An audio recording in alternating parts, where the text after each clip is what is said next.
कहते हैं दोस्तों, प्यार करना कोई गुनाह नहीं, पर प्यार सच्चा होना चाहिए। प्यार पैसे, रिश्ते, शक्ल, उम्र देखकर नहीं किया जाता है। प्यार तो एक ऐसी चीज है जो कि खुद ही हो जाती है। आज की घटना में एक लड़की एक लड़के से मुलाकात होती है, बातचीत होती है।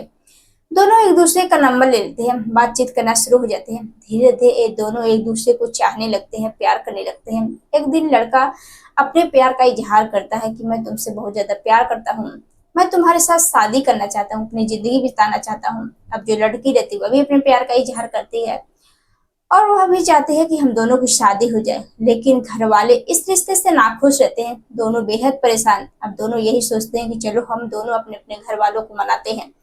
अब दोनों मनाते हैं तो किसी तरह से दोनों परिवार के लोग राजी हो जाते हैं और इन दोनों का प्रेम प्रसंग लगभग 3 सालों तक चलता है। अब जैसे ही शादी का दिन पड़ता है दोस्तों, 24 सितंबर सन 2025, उस दिन दोनों प्रेमी प्रेमिका एक दूसरे से बेहद खुश रहते हैं, घर परिवार के लोग खुश रहते हैं। शादी की तैयारियां कर रहे थे। शादी के एक दिन पहले जो प्रेमी रहता है, जो मंगेतर रहता है, वह अपनी ही प्रेमिका का गला काटकर उसकी हत्या कर देता है। तो दोस्तों, आप लोग इस घटना को जानने के लिए वीडियो को पूरा देखिएगा।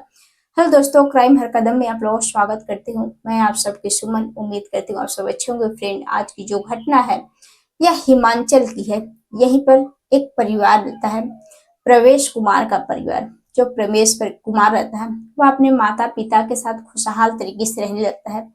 जो प्रवेश कुमार रहता है पढ़ने लिखने में बहुत ही तेज तर्रार, होशियार। माँ बाप अपने बेटे की पढ़ाई लिखाई को देखकर बेहद खुश रहते हैं। माँ बाप यही सोचते हैं कि जो हमारा बेटा है पढ़ लिख कर हम लोगों का नाम रोशन करेगा, हम अपने बेटे को खूब पढ़ाएंगे लिखाएंगे। अब जो बेटा तो वह भी मन लगाकर पढ़ाई करने लगता है। धीरे धीरे समय बीतने लगते हैं। धीरे धीरे जब उसकी पढ़ाई लिखाई पूरी हो जाती है, उसको नौकरी मिल जाती है फौजी में। अब जैसे ही नौकरी मिलती तो जो घर परिवार के लोग रहते हैं वह बेहद खुश, और जो प्रवेश रहता है वह भी बेहद खुश। और उसकी नौकरी जम्मू में लगती है। वह बड़ी ही ईमानदारी से अपनी ड्यूटी बखूबी निभा रहा था। धीरे धीरे समय बीतने लगते हैं। तभी जो प्रवेश रहता है वह अपने गांव घूमने के लिए आता है। गांव आने के बाद वह सोचता है क्यों ना हम रिश्तेदार के यहाँ जाए। जैसे वह रिश्तेदार के यहाँ जाता है तभी उसे एक लड़की से मुलाकात होती है जिसका नाम अंशिका। अंशिका देखने में बेहद खूबसूरत। और जैसे ये दोनों एक दूसरे को देखते हैं, मुलाकात होती है, बातचीत होती है, दोनों एक दूसरे का नंबर ले लेते हैं। अब बातचीत करना शुरू हो जाता है। अब दोनों का जब भी मन करता जी करता है एक दूसरे से बातचीत करते थे। धीरे धीरे ऐसे ही समय बीतने लगते हैं। इधर जो लड़का रहता है वह भी अंशिका को चाहने लगता है, अंशिका भी इधर प्रवेश को चाहने लगती है। एक दिन जो प्रवेश रहता है वह अपने प्यार का इजहार करता है कि मैं तुमसे बहुत ज्यादा प्यार करता हूँ, तुम्हारे बिना रह नहीं पाऊंगा, तुमसे शादी करना चाहता हूँ, अपनी जिंदगी बिताना चाहता हूँ। अब जैसे बात लड़की सुनती वह भी बेहद खुश हो जाती। वह कहती मैं भी तुमसे प्यार करती हूँ। अब दोनों बेहद खुश रहते हैं। अब दोनों का जब भी मन करता एक दूसरे से मिलते जुलते, एक दूसरे से संबंध बनाते थे। धीरे धीरे ऐसे ही समय बीतने लगता है। धीरे धीरे जैसे 1 साल बीतते हैं तभी जो लड़का रहता है वह कहता है कि चलो हम दोनों शादी कर लेते हैं, पहले तो घर वालों से बातचीत करें। अब जो लड़की रहती है वह कहती ठीक है, चलो घर वालों से बातचीत करते हैं। अब दोनों अपने अपने घरों में बातचीत करते हैं कि मुझे एक लड़का पसंद है, मैं उसी से शादी करना चाहता हूँ। इधर लड़की रहती वह भी बताती है, लड़का भी बताता है। तो जो घर परिवार के लोग रहते हैं वह यही सोचते हैं कि लड़की की कि हमारी जो बेटी है वह अपने मन पसंद की शादी कर रही है, हमारी बदनामी कराएगी, हमारी नाक कटा कर रख दी है। इसलिए वह नहीं चाहते हैं कि अपनी बेटी की शादी उसके मन पसंद से करे। अब घर परिवार के लोग साफ मना कर देते हैं, लड़के के घर वाले भी मना कर देते हैं कि मैं तुम्हारे पसंद की शादी नहीं करूंगा। अब जो दोनों प्रेमी प्रेमिका रहते हैं बेहद परेशान। ये दोनों जो है कोर्ट जाकर लव मैरिज कर लेते हैं, लेकिन घर वालों को इसके बारे में पता नहीं रहती। धीरे से समय बीतने लगते हैं। धीरे धीरे अब दोनों के प्रेम संग के लगभग 2 साल बीत जाते हैं, शादी भी कर लेते हैं, लेकिन घर वालों को किसी को इसके बारे में पता नहीं रहते। इसलिए जो लड़की रहती है वह कहती है कि हम कब तक छुप छुप कर मिलेंगे, हम दोनों जो है सारी जनता अपने घर वालों के सामने शादी करना चाहते हैं। अब लड़का भी यही चाहता है ताकि हम लोगों का नाम हो, ताकि हमारे माँ बाप का नाम रोशन हो। इसलिए जो इधर प्रेमी प्रेमिका रहते हैं वो अपने घर वालों को किसी तरह से मनाते हैं कि हम दोनों शादी करना चाहते हैं, हम दोनों एक दूसरे से बहुत ज्यादा प्यार करते हैं, दूसरे के बिना रह नहीं पाएंगे। तो जो घर परिवार के लोग रहते हैं वह यही सोचते हैं कि हमारे बेटी की खुशी में, बेटी की खुशी में हमारी खुशी है, इसलिए शादी के लिए खुश हो जाते हैं। और इन दोनों की शादी के दिन पड़ जाते हैं 24 सितंबर सन 2025 को।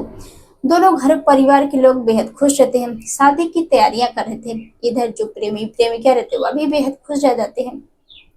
इधर आ जाती है 23 सितंबर। उस दिन इधर लड़की का, अंशिका का हल्दी रहता है और उनके जो रिश्तेदार रहते हैं, जो परिवार के लोग रहते हैं, सब बड़े ही धूमधाम से मना रहे थे, उनकी शादी की तैयारियां कर रहे थे। इधर लड़के के घर वाले भी कर रहे थे। तभी इधर जो प्रवेश कुमार रहता है, अब उसकी छुट्टी जो है 23 तारीख को मिलती है शाम के समय। अब वह जम्मू से सीधे घर आता है। घर आने के बाद वह यही सोचता है कि हमारे घर वाले अभी तो जानते नहीं हम कब आ रहे हैं, लड़की के घर वाले नहीं जानते हैं, इसलिए वह प्रेमिका के पास फोन करता है, अंशिका के पास। वह कहता है कि मैं तुमसे मिलना चाहता हूँ। मैं तुम तो लड़की जो रहती है वह साफ मना कर दी रहती है कि हमारी कल शादी है, हम दोनों मिलेंगे, अभी क्या इतनी जरूरी है। लेकिन जो लड़का रहता है वह जिद करने लगता है कि तुमसे मुझे मुझे तुमसे मिलना है, बहुत जरूरी काम है, तुम्हारे बिना रह नहीं पाऊंगा, तुम्हारी बड़ी याद आ रही है। अब लड़की जो रहती है वह कहती है ठीक है। अब लड़की जैसे ही वहां पर जाती है, इन दोनों के बीच में बहस होती है और गुस्से में जो इधर प्रवेश रहता है वह पहले तो अपनी प्रेमिका को गले लगाता है, उससे प्यार करता है और चाकू मारकर उसकी हत्या कर देता है। हत्या करने के बाद उसको वहीं छोड़कर वह चला जाता है। वह यही सोचता है किसी ने इसको देखा नहीं। अब जैसे ही सुबह होता है तो जो घर परिवार के लोग रहते हैं अंशिका को ढूंढने लगते हैं कि आखिर अंशिका कहाँ चली गई। बाथरूम में वगैरह ढूंढते हैं, हर जगह ढूंढते हैं, लेकिन अंशिका का कहीं कुछ पता नहीं चला था। अब इधर घर परिवार के लोग रहते हैं वह देखते हैं कि गांव की कुछ दूरी पर अंशिका की लाश पड़ी हुई है। अब जो घर परिवार के लोग रहते हैं वह दौड़े भागते वहां पर जाते हैं, देखते हैं कि हमारी बेटी की किसी ने बड़ी बेरहमी से हत्या कर दिया। माँ बाप का रो रो कर बुरा हाल, घर वालों का बुरा हाल।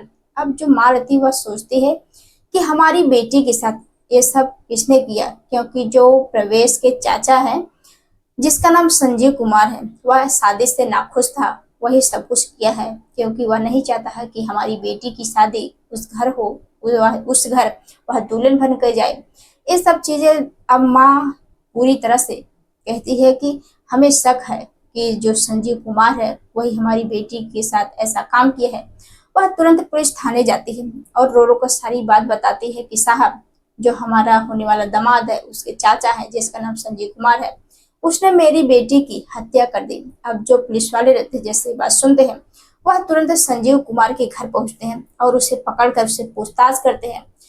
तो जो संजीव कुमार रहता है वो बताता है कि नहीं साहब, हमने ऐसा कुछ भी नहीं किया, मैं तो वहां पर गया भी नहीं, आप चाहे जो भी कर ले, मैं सच बोल रहा हूँ कि मैंने वहां नहीं गया। अब जैसे बात पुलिस वाले सुनते हैं, अब जो संजीव रहता है वह बताता है कि साहब, मुझे उम्मीद है कि जो प्रवेश है वह रात के समय वह घर आया था, अगर वही कुछ ना कुछ किया है। अब जो पुलिस वाले रहते हैं अब प्रवेश के पास पहुंचते हैं तो जो प्रवेश रहता है अब उसे पूछताछ करते हैं। तो जो प्रवेश रहता है पहले तो इधर उधर की बातें बताता है कि साहब हमने ऐसा कुछ भी नहीं किया, लेकिन जो पुलिस वाले रहते हैं जब उससे कड़ाई से पूछताछ करते हैं तो वही प्रवेश टूटता है और सारी सच्चाई बताने लगता है। वह बताता है कि साहब, जो हमारी प्रेमिका है, जो हमारी होने वाली पत्नी है, हम दोनों तो 1 साल पहले ही शादी कर लिए, लव मैरिज, हम दोनों पति पत्नी की तरह रहते थे, लेकिन घर वाले को इसके बारे में पता नहीं रहती।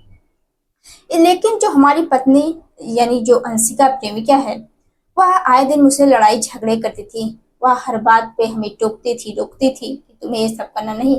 मैं अपनी पत्नी से बेहद परेशान था, लेकिन हम यही सोचते हैं कि हम किसी तरह से अपने घर वालों को मनाए हैं, अगर हम इस शादी से मना कर देंगे तो घर परिवार का टूट जाएगा, हमारी काफी बदनामी होगी। इसलिए हम सोचे कि क्यों ना हम अंशिका का ही हत्या कर दें, ताकि किसी को पता ना चले कि हमने ही किया है और हमारी शादी भी ना हो। जैसे ये बात पुलिस वाले सुनते हैं अब प्रवेश को पकड़कर गिरफ्तार करके उसको जेल भेज देते हैं। तो दोस्तों, आप लोग इस घटना के बारे में क्या कहना चाहते हैं? कमेंट बॉक्स में जरूर बताइएगा। आप लोगों को यह कहानी पहुंचाने का मकसद किसी को परेशान करना नहीं, बल्कि आप लोगों को जागरूक करना है, सचेत करना है कि आप लोग किसी के ऊपर विश्वास ना करें, क्योंकि ऐसे ऐसे घटनाएं आए दिन सुनने को मिला है। तो दोस्तों मिलते हैं नेक्स्ट वीडियो में, तब तक के लिए जय हिंद, जय भारत।